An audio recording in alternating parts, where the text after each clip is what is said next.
तर hey guys welcome to the new ब्लॉगमध्ये तुमचं स्वागत आहे।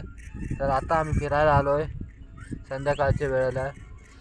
इकडे आता बसेल आलो, बघू शकता तुम्ही इकडे आमचे इकडचं वातावरण। आता संध्याकाळ झाले पण मोबाईलमध्ये एकदम क्वालिटी दिसू राहिलं। मोबाईल चांगला आहे ना OnePlus, त्याच्यामुळे चांगलं दिसू राहिलं। आणि हा आमचा काळूला बघू शकता तुम्ही, आणि तिकडे गौऱ्या, आणि इकडे आमचा ऋतिक आहे। नाव बघा त्याचं शिवटरावरला आहे, काय हे नाव टाकलं आहे चंदूदा। आणि इकडे फुसप्या आहे। फुसप्याला तर तुम्ही पाहिला असेल प्रत्येक ब्लॉगमध्ये, म्हणजे व्हिडिओमध्ये। ब्लॉग आणि व्हिडिओ एकच सारखा काहात।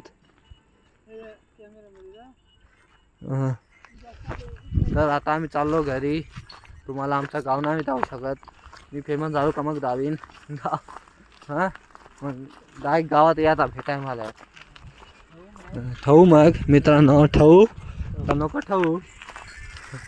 आणि इकडे ही वाडी आहे आंब्याची। गावात आलोय तर आमची वाडी पाहिलेच तुम्ही ना, मी सारखा व्हिडिओ काढतो वाडीत जाऊन।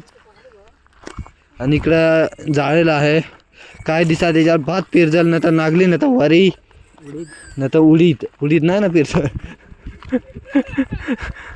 उडीद नाही पिरजायच्या। इकडे बांधावर दगडा बिगडा ठेवला आहे, तर एकदम मस्तपैकी। इकडं पण एक वाडी आहे, इकडं पण एक वाडी आहे। आणि हा गौऱ्या तुम्ही कधी नवल व्हिडिओमध्ये पाहत असेल, हे दोघांना ते तुम्ही पाहिलं आहे। आणि हा कधी व्हिडिओमध्ये दिसत नाही, पण आम्ही आज मी आलाय तर धावतो, फसवून बोललेला आहे तो आम्ही।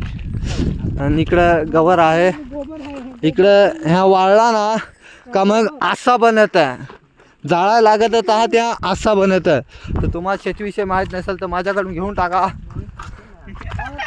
यांना माहीत आहे सगळ्यांना। आणि इकडं रामदास शेठ आहे, सी बिझनेसमॅन, सी रिचार्ज मारणारवाला कधीतरी होईन पण व्हिडिओ काढून आताच टाकतो अपलोडला। इकडे रिचार्ज मारायचा असेल तर काय नंबर आहे त्यावर कॉन्टॅक्ट करा, मला तर माहीत नाही, मी खाली लिंकला देईन तुम्हाला नंबर, त्यावर कॉन्टॅक्ट करायचा मस्तपैकी। आणि सगळ्या त्याच्याकडून रिचार्ज मारून घ्या मित्रांनो।